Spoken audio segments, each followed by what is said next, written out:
People keep asking, does reincarnation really happen? Will I be born again after death?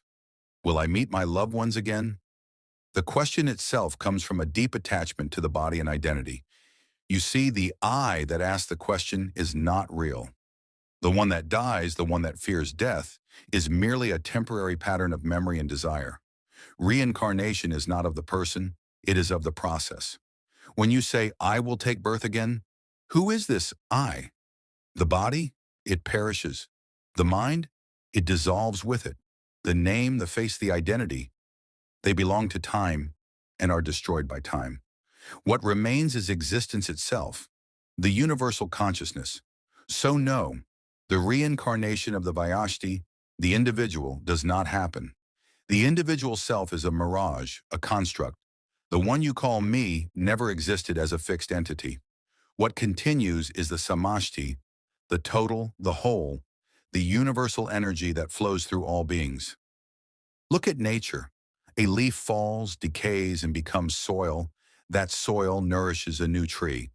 Did the leaf reincarnate? Number. Yet its essence continues. Existence never repeats forms. It transforms them. The ego desires continuity because it is terrified of dissolution. It wants to live forever, in another womb, another story, another illusion. But the truth is, there was never an individual to begin with. When a wave falls back into the ocean, do you say the wave is reborn? Number.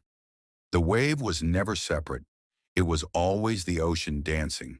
Similarly, you were never an individual soul traveling from one body to another.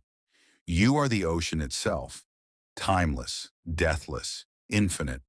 The scriptures never taught blind belief in reincarnation. They pointed toward understanding of continuity, not of personhood, but of presence. Samashti continues because the total cannot end.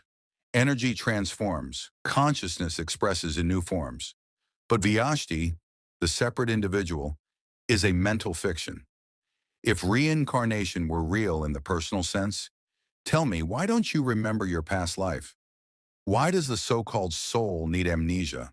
Because there was no continuity of you. The new being is not the old one reborn. It is the same consciousness expressing differently. To believe in personal reincarnation is to hold on to the dream even after waking up. The ego says, I was someone, I am someone, and I will be someone. Truth says, you never were, you simply are. Understand this distinction, vyashti versus samashti. The individual comes and goes. The totality remains. You are not a drop taking birth again and again. You are the ocean pretending to be a drop. Reincarnation is not about continuity of identity. It's about continuity of existence. Forms change, patterns emerge and dissolve, but the substratum, consciousness, never moves. When you see this, death loses its sting and rebirth loses its meaning. The wise do not ask, will I live again? They ask, who is this I that wants to live?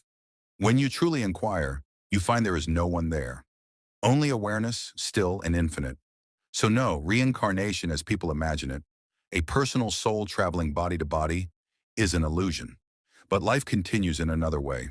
The total breathes, evolves, expresses endlessly.